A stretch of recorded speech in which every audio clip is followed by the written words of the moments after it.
Ladies and gentlemen, welcome back to the channel, welcome back to another match preview. Today we're going to be talking about St Mirren against Celtic that takes place tomorrow night at St Mirren Park.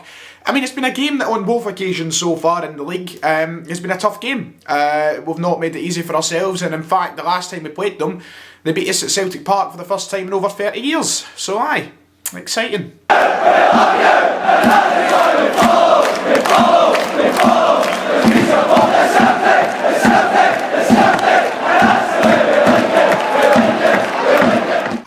Welcome to the channel. If you're not subscribed already, please make sure to do so. We're nearly at 25k and I feel like that's my hey you Adrian I did it moment. So I would really like to hit 25k over the coming month. So please do your best to share out the content, get everybody watching. I mean, obviously mostly Celtic fans it seems to be, regarding the fact I do mostly Celtic videos, but we're going to be trying to branch out the content a bit more over the next few months and so aye, make sure to smash the button. Thank you very much. Right, Celtic have the chance to win 3 on the bounce, which is just a sentence that comes around very rarely these days. We don't see Celtic go and win 3 games in a row. We had that little stretch of form back in December time when we thought, you know, maybe this is a chance to try and catch up on Rangers somehow, and then nope, January hit, Dubai hit, everything went down the drain. But we have the chance to win 3 in a row now, but it's against a very good St Mirren side. At the minute, Jim Goodwin has got them playing incredible stuff. A team that at the start of the season, Tony Fitzpatrick was kind of laughed at for saying that they want St Mirren to be a top 6 side this season. You know, people didn't think that they could do it. They kind of started the season brightly, people were like, maybe they can, and it just, you know, they had such a poor run for a while. They were relegation candidates, and then kind of from the ashes they've rose to being now, 6th in the table, with games in hand over everyone around them. You know, they could really solidify themselves as a top 5 or 6 team with those games in hand. It's been a fantastic turnaround.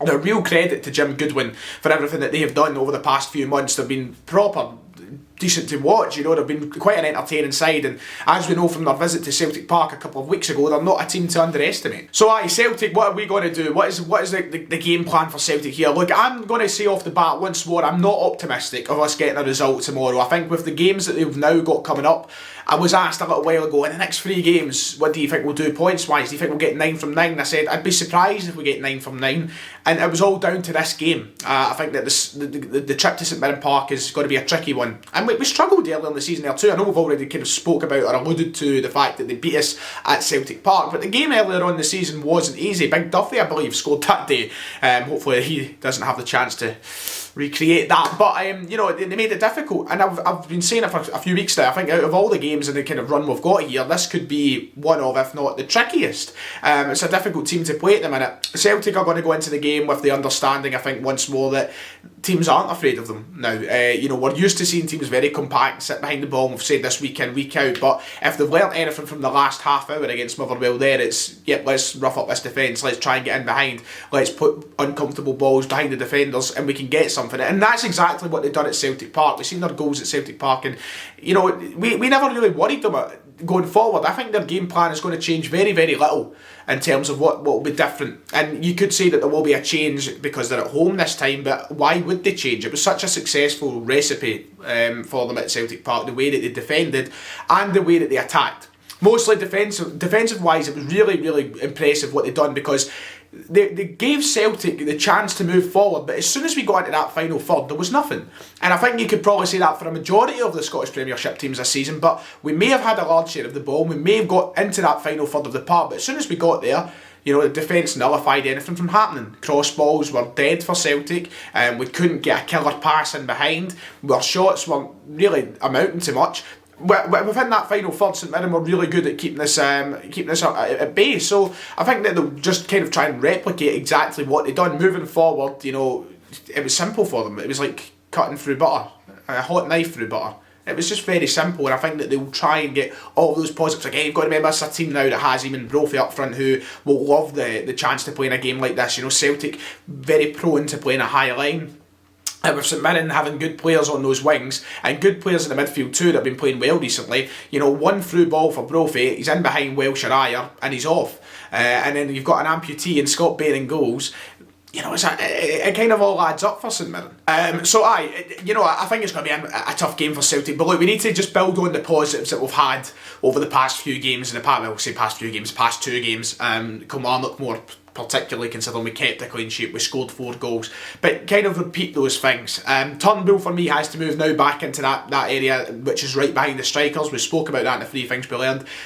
And hats off to him for doing a good job at the position he was in. He was sitting on that kind of right-hand side of the middle too.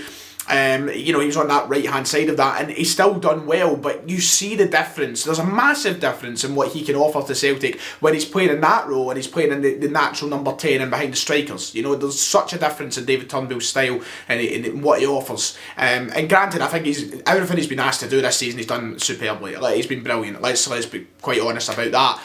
But I would like to see him return forward again. In terms of the first 60 minutes of Motherwell and then Kilmarnock throughout the whole 90, keep that up. The last half an hour, we need to cut this out of game. I don't know where the nervousness is coming from. And I don't know, I've understood throughout the whole season, we've been bad, we've been quite rightfully bad, and I've understood why we've been bad. Most of it is tactical inconsistencies and tactical naivety, that has been quite evident. But against Motherwell, I didn't understand it. I didn't understand it at all. It was 60 minutes of utter domination from us, and then for half an hour we were under the cosh, and probably quite deservingly of dropping points. And I don't understand where it switched and what happened there. I don't know if it was poor substitutions by Lennon or it was just a drop in the players' mentality. I don't know exactly what caused it, but it was just so confusing because the game before and the 60 minutes leading up to that in that specific game was really good. It looked switched on, and then for half an hour, Motherwell, was it just the fact they were going for it? Were the defence worried? Was the team worried? Were they just on the back foot? I don't know. There's so many questions to ask about how it can go like that, and if a switch for Celtic.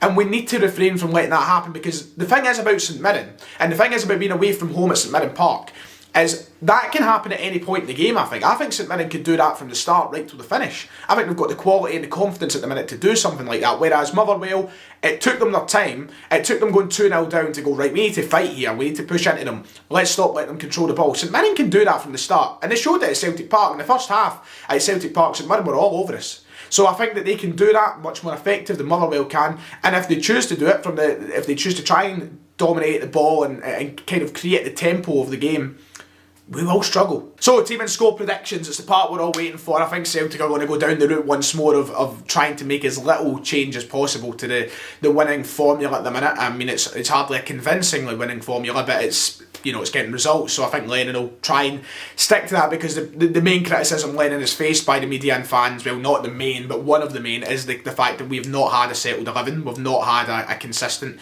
tactic. That's been one of the major flaws and one of the major downfalls of this season, the fact that we've chopped and changed every week. So I think now that we have won back-to-back games and we've seen very little change, he'll once again try and go for as little a change as possible. I would, however, like to see Sorrell get back into the starting 11. I think we can all say in unison we want to see that. Brown's time is up. Sorrell is one of these players that's going to be part of a rebuild for Celtic, so he should be playing every game. So I want to see Sorrell come back in, playing that role behind the 2 central midfielders, and I want Turnbull to move from those 2 central midfielders playing on that right to go back forward, as I've mentioned. Perhaps you bring Christian to be the guy on the right. For as frustrating as he is, perhaps you bring in someone like Ewan Henderson, but I just don't want Rogic starting in that 10 role. I want Turnbull to be in there, and apart from those changes, I think Lennon will and should keep the team the same. Let's hope Edouard keeps up his form. Let's hope Yeti can get back in the score sheet. Not too sure what's happening with his suspension at this point. I've not actually read into it. I think the back line will remain unchanged. We've got to keep Welsh in there, and Scott Bain will be in goals once more, I assume. However, could it be the Lennon Tombola? Could it be the board of death, whatever you want to call it, and shoving in Conor Hazard now because Spain's made a howler? It's very incoherent at this point.